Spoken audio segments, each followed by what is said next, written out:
Honorable Minister of Textiles, Women and Child Development, Smriti Zubin Irani ji, friends and colleagues, it is my privilege to be here today to welcome you all to the 8th session in the 10-part webinar series on the road to Atmanirbhar Bharat.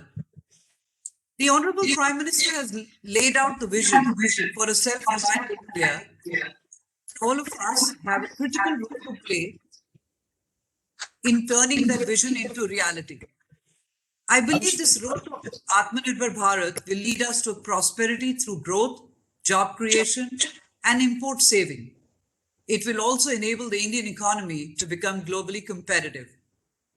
I am delighted that Swarajya has taken this initiative to organize this webinar series, which is bringing in together experts to deliberate onto the future. With these webinars, ma'am, we are starting a dialogue and opening many doors that will help us actualize our Prime Minister's vision. At Vedanta, we are tirelessly working towards creating an Atmanirbhar Bharat, and it is our pleasure to associate with you on this wonderful venture by Swarajya.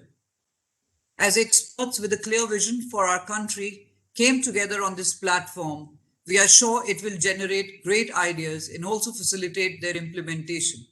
Once again, it is my privilege to welcome Ma'am Shrimati Smriti Zubin Irani, under whose guidance the textile industry of India has seen so many positive changes and schemes.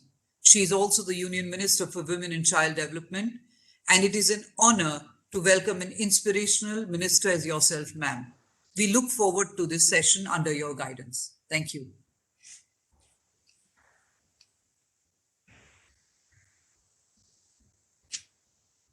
Thank you. Yes. Good afternoon, everybody. This is Rakesh, Executive Editor of Indian Textile Journal, welcoming you all for Atmanirbhar Bharat webinar organized by Swarajya Magazine and powered by Vedanta Resources. As the textile industry plays a big role in India's economy, Indian textile industry is the 6th largest of textile and apparel in the world, and it is the second largest employment generator of agriculture. As part of Atmanirbhar Bharat initiative, the government of India is giving a major emphasis on the progress of textile industry. It gives me immense pleasure to welcome Srimati Union Minister for Textiles and Women and Child Development for today's webinar. During the course of light on initiatives by the government to boost India's growth in the textile sector. Thank you, Ms. Irani, for accepting this, our invitation to be part of this Atmanirbhar Bharat webinar.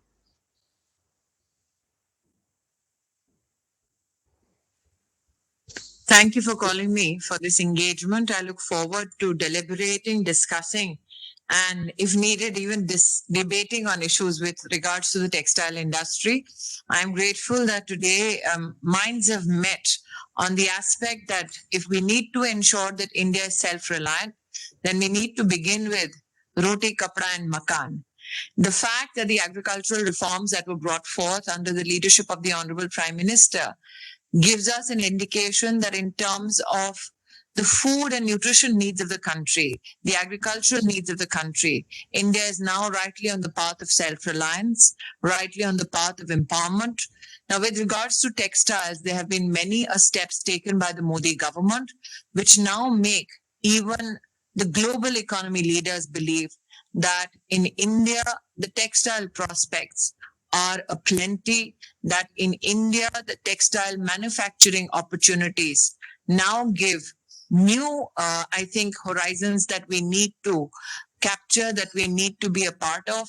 One of the greatest aspects I think that needs celebration is that we have moved beyond the simple cloth, which can be transformed into either a shirt or a sari. Now we are looking at the textile industry's expansion to new areas and new frontiers like technical textiles. It is for the first time in the history of our country that a concentrated effort has been made in this field. And I am hopeful that in the deliberations today, we can in fact flag such issues. Thank you for your inspiring remarks.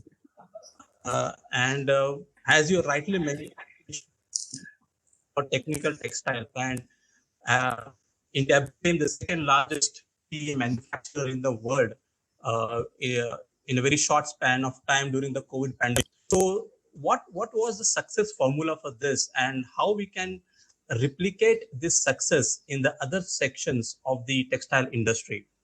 I think, Mr. Rao, what is extremely important today to highlight is this, that never before in the history of our country did our any manufacturing unit manufacture end to end a PPE suit.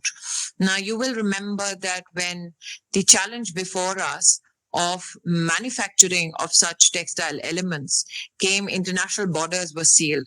One of the greatest factors that hindered India's manufacturing prospects in this aspect of technical textiles was a lack of machinery.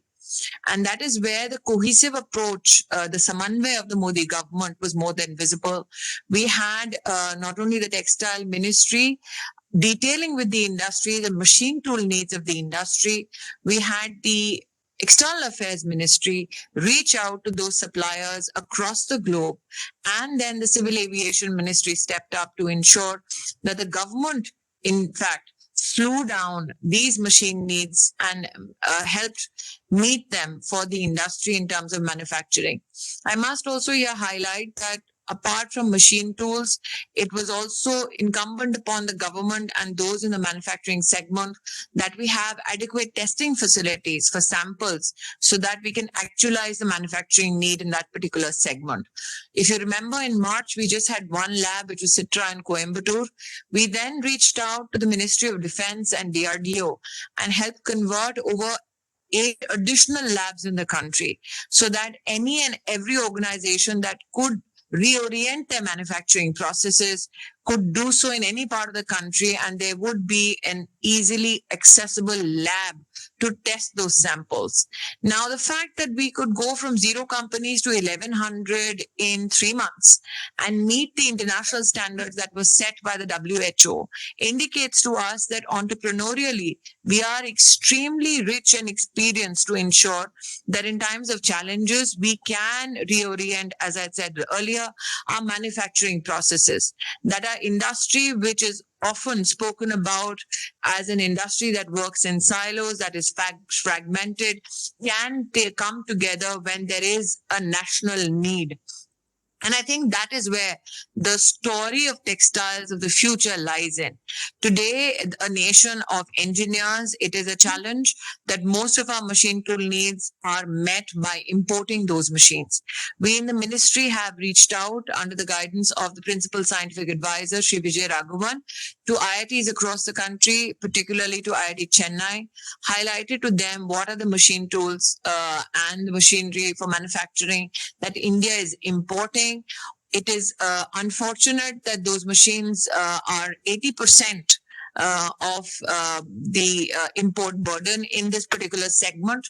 And we are hoping that we can now encourage more and more of our engineering organizations to come forth and, in fact, live up the Prime Minister's desire of Make in India, even in the textile machine industry. The challenge administratively is that machine tool making is not a part of the constitutional mandate of the Textiles Ministry. And that is why it is in that administrative gap that these needs have been falling in for a number of years now. But now in the government of India, headed by Prime Minister Modi, we have come to a conclusion that irrespective of which administrative mandate or silo it falls into, we as a government will ensure that we have a convergence of efforts to ensure that those machines and more are made in India. Now, just to expand on this and give a small example, you know of the ARM machines that are needed in the silk industry. And we have ensured that the Central Silk Board, we asked them that in terms of self-reliance, how many machines would be needed in India? And they gave us a figure of 100 machines. We have already financed 75 machines for the Central Silk Board so that the silk industry and the cocoon farmers have access to this kind of resource under the aegis of the government of India. The additional 25 machines are also now being funded for the Central Silk Board, which means that in the next 2 years, in terms of this machine need of the silk industry, and especially of the Central Silk Board, we will be completely self-reliant in terms of reeling. However, how much of that machine is made in India? That is still a challenge. And I'm hoping that those are the challenges that the engineering minds of our country can meet. So are you also talking to the industry associations from the textile machinery for making this happen? Are there any dialogue We going on? have engaged with industry partners across all spectrums of manufacturing. You need to recognize that the textile manufacturing industry per se is at a very nascent stage in our country. The question that begets us all is that should I only concentrate on engagement only with that particular small segment? Or should we talk to the machine manufacturers of the entire country to see how our domestic needs can be met? It is not as though building a textile machinery is rocket science. What it needs is better partnerships. And that is what I'm imploring the industry to engage in. We have said that if the government of India provides a technical upgradation fund under the ATUFs for over 17,000 crores, can we ensure that that subsidy money particularly can help also encourage domestic manufacturing of machines? But given that we need to comply to WTO regulations, we need to be extremely careful that we provide an even field to every industry manufacturer to compete in. And my hope is that we find more and more Indian manufacturers. So the technology fund upgradation is available with the government of India. There is no dearth of funds, but what there is a dearth of is engineering companies that can meet the textile needs of our domestic manufacturers. Yes. Another has probably the strength is the handloom sector. Probably 95% of the world handcrafted fabric is made in India. So, what steps are being taken by the textile ministry to further strengthen the handloom sector, and specifically how the some of the schemes that are being undertaken by the ministry benefits the weavers and the artisan? So, Mr. Rao, we've had many interventions made in the handcraft and handloom segment. Firstly, there was absolutely no data available, which was current in nature, as to how many people are engaged in this particular segment. We've had a census done specifically dedicated to the handloom sector. Apart from the census and apart from ensuring that we reach out to these weavers and give them adequate identification cards, ensure that they engage with the National Handloom Development Corporation, where they can get a 10% subsidy for the yarn that they so desire to purchase. Additionally, we support them with market incentives and initiatives of engagement with foreign buyers. But I think what needs to be done and what we are hopeful of expanding on is an engagement with the design facets of our educational institutions and the weaving community. Under the aegis of the Ministry of Textiles, we have brought together the competency of NIFT and their design ecosystem and amalgamated that with the weaver service centers. So across the country, out of the 28 weaver service centers, NIFT has already upgraded close to 8 to 10 of them. Our hope is that in the next one financial year, we complete all those weaver service centers. Now, the challenge is this, that even though there have been instances where designers reach the weaving community, the challenge is that one piece of hand woven cloth takes at least 30 to 40 man days of work. Now, as compared to a power loom. Now, given the pace at which consumers want to purchase such artifacts or such articles, we have seen a lot of the community moving towards the easier processes of manufacturing. The other challenge is that when a weaver spends at least 40 days in making a piece, their expectation is that that piece would sell at a higher price bracket. Now, unfortunately, most consumers want something hand woven, but wanted to compete in terms of price with a power loom product. So I think that we are now, if you remember, we did a hashtag I love handloom. The entire desire was to ensure that we cultivate an awareness about the amount of hard work that goes into a particular weave, the amount of hard work that, let's say, goes into a particular handloom sari, and to ensure that there is a consumer appreciation for the input of the weaver, apart from the fact that there is a legacy of design that the weaver brings. So consistently, our endeavor has been marketing initiatives, providing even credit support. So we have a 6% interest subvention given under the Mudra Yojana, specifically designed for the weaving community. We started a program called Samvardhan Yojana, wherein we give 90% subsidy for a new loom. For the weavers, but most of the old populace in the weaving community are happy with the looms that they are currently working with. There is a challenge again of a generational change in the weaving community. The youngsters in the community do not want to stay back. They want to explore new employment opportunities outside the weaving ventures that their families have been a part of. So the challenge are a multifold. We have also collaborated with the NIOS and IGNO to ensure that the last handloom Sensex, in fact, threw up the challenge that only 2 to 3% of the children of the weaving community were completing their education. Now, with the NIOS and IGNO, we ensured that the government of India pays for 75% of the fee so that more and more children can be brought into the academic space. These endeavors are currently undergoing. Additionally, we have onboarded over 1.5 lakh artisans, including weavers, onto the GEM platform so that governments across the country can purchase at the state, center, or PSUs and other organizations can purchase directly from the weaver. Earlier, Mr. Rao, you're aware in the previous establishment, we had a caucus of one or two cooperatives that used to subsume a big chunk of the subsidy. And we've had a hiatus of around 10 years where none of the subsidy funds actually was flowing down to those who are in need.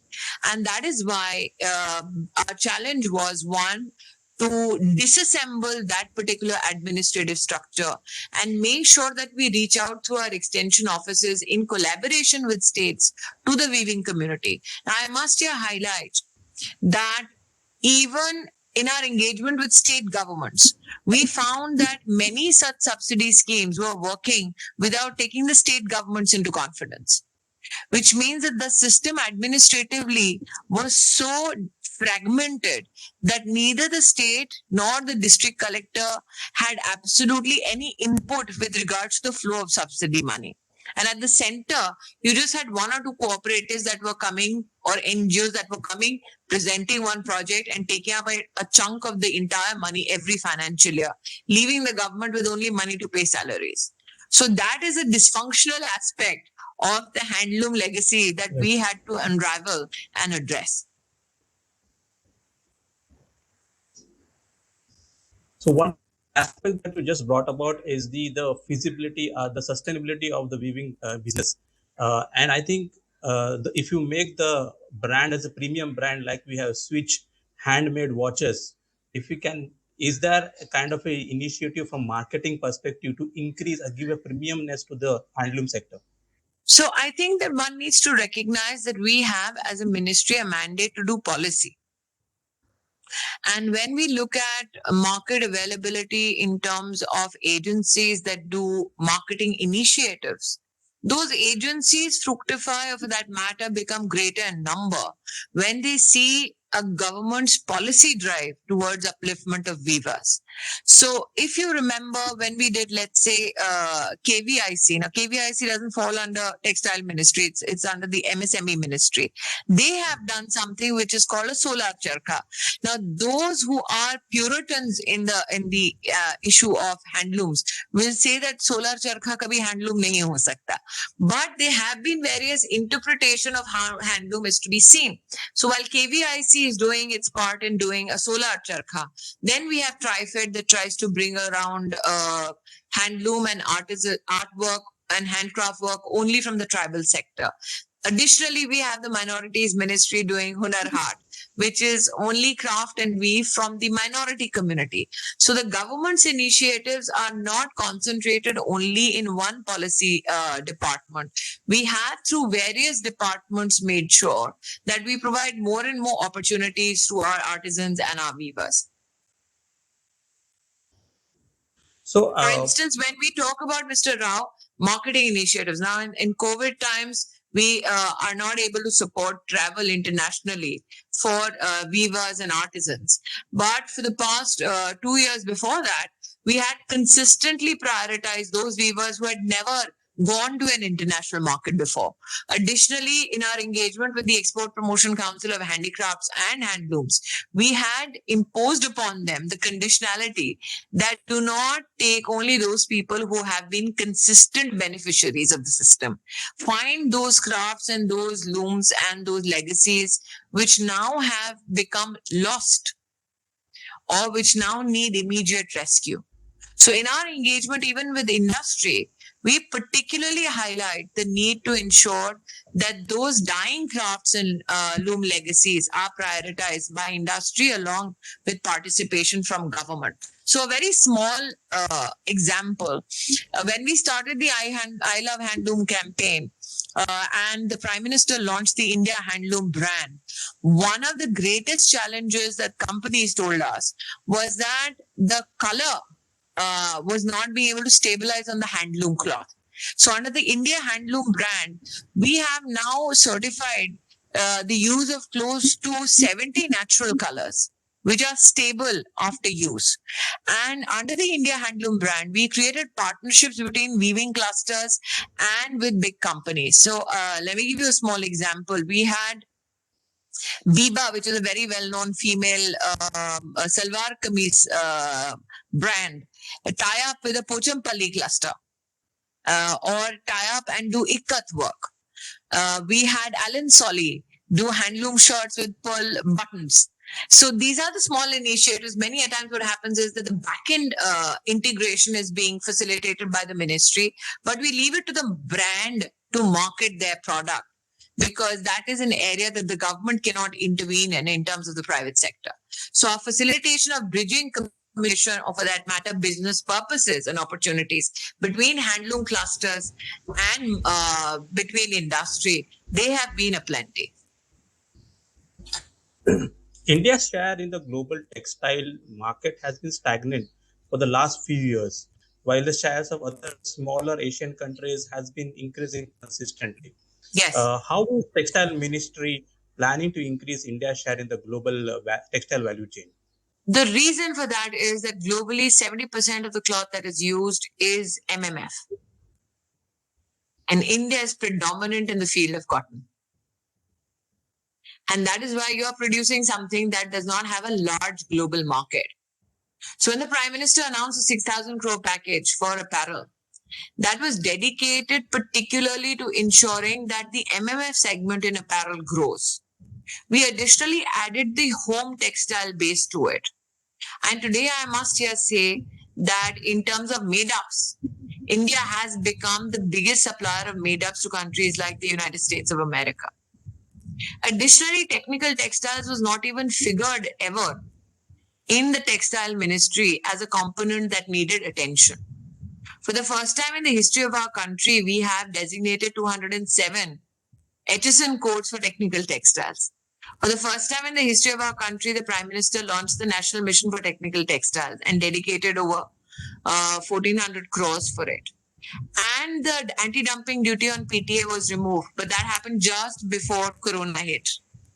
So what happened post the removal of the anti-dumping is a miracle called PPE, where we had at competitive price a raw material made available within the country. PPE, when in March, those who were importing it from China knew was coming in around 2,200 rupees. India in just 3 months ended up manufacturing it at a competitive price of 175 rupees. That's because we made raw material available at globally competitive prices. Unfortunately, COVID hit right after that pronouncement. But yes, now the production linked incentive scheme is particularly focused on MMF and technical textiles.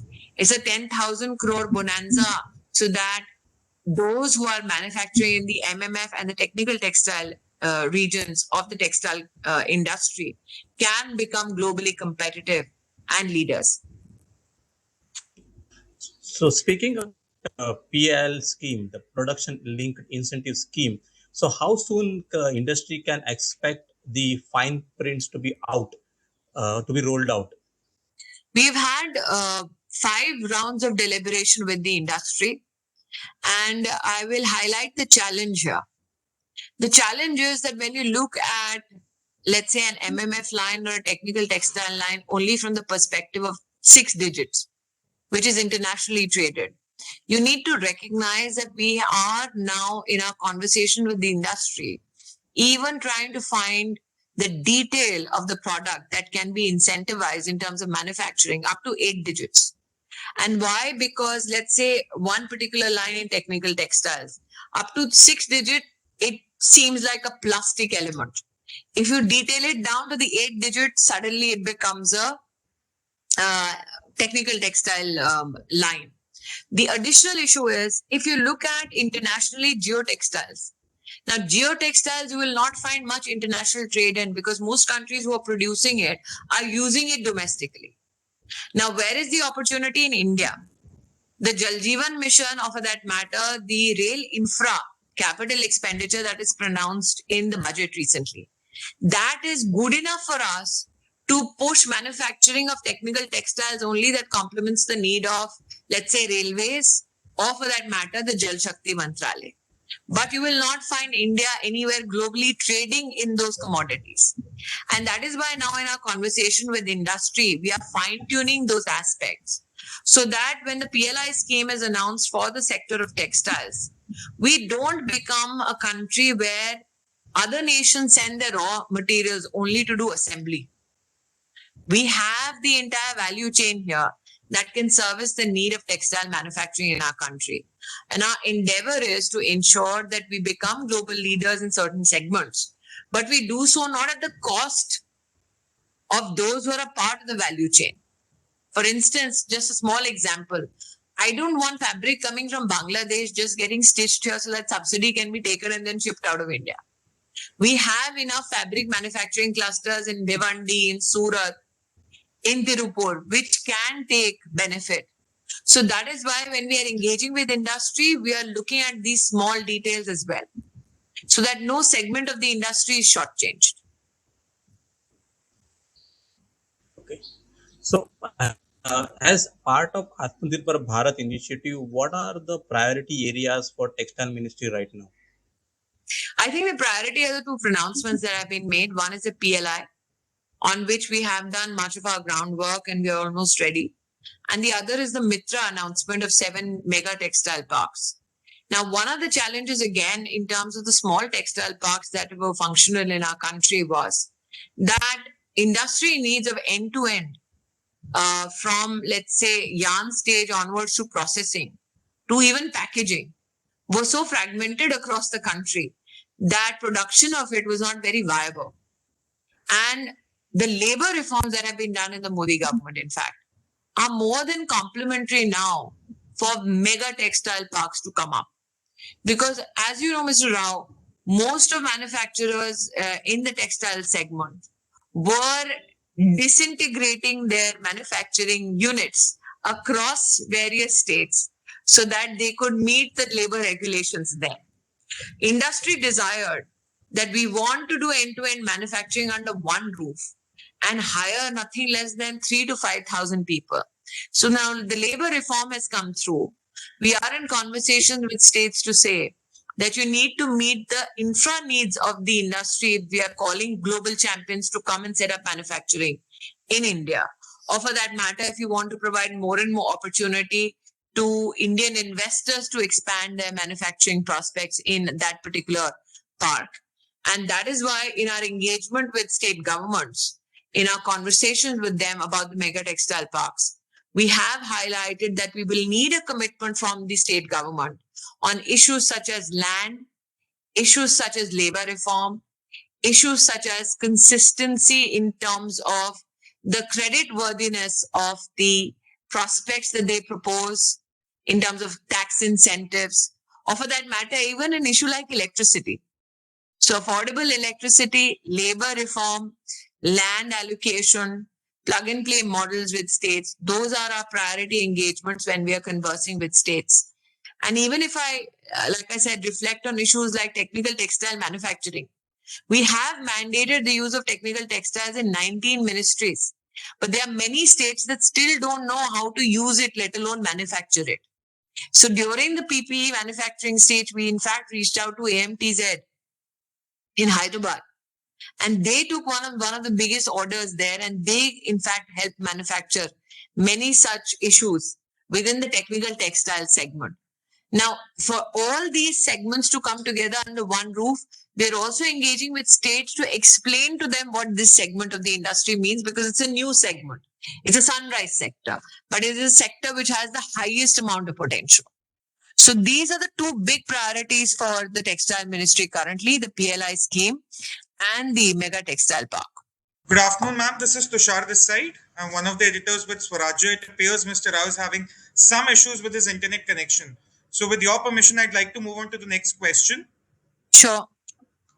Ma'am, the next question is that imported machinery and technology, they are a very critical part of textile manufacturing. They still dominate the Indian textile industry. Could you list out the steps, please, taken by the union government to increase the indigenization of the textile machinery and technology? I think Tushar had answered that in the beginning of this conversation. The fact that it falls under the mandate of the Department of Heavy Industries. We have in the Textile Ministry not only engaged with the Department of Heavy Industries, but also under the leadership of the Principal Scientific Advisor, Professor Vijay Raghavan, we've called for a meeting of all engineering, the top-notch ones, institutions in our country, which particularly also included our friends from IIT Chennai, IIT Delhi. And we have now reached out to all engineering institutions to highlight to them what are the engineering textile machinery needs of our industry. And we have also alerted them as to the subsidy support that is available. We have, through various industry organizations and associations, also brought more and more focus for the need to ensure that more and more of these machines are made in India. I must here, Tushar, share a very significant intervention and an experience I had in Surat. Post lockdown was lifted. The South Chamber Commerce of Gujarat, South Gujarat, the Chamber of Commerce of South Gujarat, in fact, made me meet publicly two engineers who were in lockdown. I think ingenious enough to take apart an international machine, look at why it cannot be made in India, and in fact, in their possibly in their home garage, actually made a machine prototype which was cheaper, which was more productive. And in that public engagement, in fact, they presented that machine to the industry. And the challenge that they faced was commercialization of that machine. So we don't have a dearth of engineering expertise. I think those dots need to be connected. Right, ma'am. Ma'am, the next question is about the rising prices of the raw materials. And that has been an issue for the Indian textile industry. But thanks to the recent intervention by the ministry under your guidance, the cotton prices have come down. But are there any long term plans in place to solve this issue for the greater good? Tushar, the basic responsibility of the Cotton Corporation of India is to follow through on the MSP operation that is mandated by the cabinet. Now, agriculture is not again my mandate. However, the exercise of MSP has been carried out by the Cotton Corporation of India. Now, when the taxpayer pays money to subsidize, let's say, cultivation of the cotton crop, our endeavor was to ensure that we have a transparent process of procurement. So for the first time, we use digital methodologies and even fingerprinting, or for that matter, digital transactions and DBT. I mean, I must here highlight that currently where you see in Punjab, certain political elements saying that you have to make payments to farmers through adatiyas. In Punjab, in fact, 2 years ago, we did transactions directly between CCI and the individual farmer, where post the MSP operation, the farmer was paid money by the government of India directly into their bank account. So this we've done like 2 years ago. And there was absolutely no challenge. In fact, in 2013-14, the MSP operation by the then government was only worth 90 crores. And we in this government in this financial year went up to 28,000 crores. Right. Now, the challenge is that when you take a cabinet decision where you say that the primary intention of the organization is to only do MSP operation, and the actualization of the cost of the MSP operations will happen when there is a transaction which is transparent and the open auction which is digital in nature, then those are the facets where people want government to intervene extraordinarily and bring down prices for a certain segment of the industry. Now, the cotton procurement MSP operation happens for the protection of the farmer. Now, most industry representatives said that the problem is that most of the offtake was happening by the big industry and the MSME was getting shortchanged. So we prioritized the sale of this cotton at a competitive price transparently mandated by CCI, predominantly giving preference to the MSME so that they are not shortchanged or there is no black marketing by the bigger corporate names in the segment. There has been some segment or the other of the industry which says कि मुझे X price पे ही cotton चाहिए. Now that is not how government entities can function. That design a particular price point only to suit a particular organization or an individual. I must here also say that there is a very famous Gandhi who was the ex-MP of Amethi who suddenly said stop all exports. And there was a huge outcry in the industry that this is exactly what the Congress party did around 2011. And the industry took a hit of 15,000 crores and the whole market crashed. So the industry, in fact, ran and said, what stabilization you see today is because they realized that there are political entities who wanted to politicize an issue in which the government had no need to intervene. This price correction was to happen very naturally, and it has happened. What we have done is to ensure that CCI continues to operate in its mandate of transparency, continues to protect the small farmer, and continues to protect the SME. Right. Ma'am, that's very insightful, really. But I would just request one last question, that of the national textile policy. We've been hearing about it since 2016, and there have been reports of it on and off. But can you tell us by when can we expect the national textiles policy to come out? And could you outline some when of the conversations began, the labor reforms were not done then. Even Right. the agricultural reforms were not a part of the agenda then. Now, post these two historical reforms that have been undertaken, plus prospects such as PLI schemes have been pronounced. That is why you have a policy which is a work in progress. You could not have shared a policy and then post facto said, let's wait for agricultural reforms. Then let's wait for labor reforms. The fact that these two prominent reforms have happened, that is how the textile industry gets impacted. Now, for instance, I may be the textile minister, but cotton is a significant mandate of the agriculture ministry. So how does that reform in that segment, where now more and more people in the marketplace want to congregate, increase the number of acreage, or for that matter, form a farmers collective to then directly sell to companies, is an area which is still at a nascent stage and developing. So can my policy be absolutely conclusive while these things are developing? Secondly, when we began in 2016, and I used to talk about technical textiles, there was absolutely nobody in the industry who said that this segment of the industry one day will impact us. It is only when the PPE crisis happened that I had industry leaders say, हाँ वो आपने 3 साल पहले जो बोला था वो ठीक था. Right. To add to it, under the Prime Minister's leadership, you have now a very, very vibrant space policy. Now, the space needs of the country also have a huge component that can be serviced by the textile industry. Ayushman Bharat Yojana, for that matter, now talks about 1 lakh wellness centers. Now, the medical needs, not only the device, but even the medical cloth needs of those wellness centers and hospitals that have recently been pronounced in the budget, which talk about hospitals across all districts of our country. Those needs can also be met by the textile industry. The challenge is that the government pronouncements and allocation of funds are happening at a very, very speedy rate. And the industry is catching up. Right. So my policy has to find that balance between the government's allocation and the industry's preparedness to take that allocation, convert it into an opportunity for manufacturing.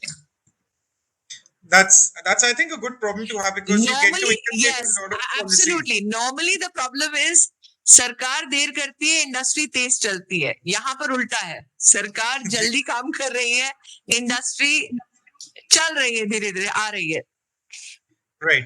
Thank you so much for those insights, ma'am. That was a great learning point for us, and no one can understate the importance of the textile industry of India when we pursue our goal of the $5 trillion economy as listed out by the Honorable Prime Minister, and also in the pursuit of Atmanirbhar Bharat.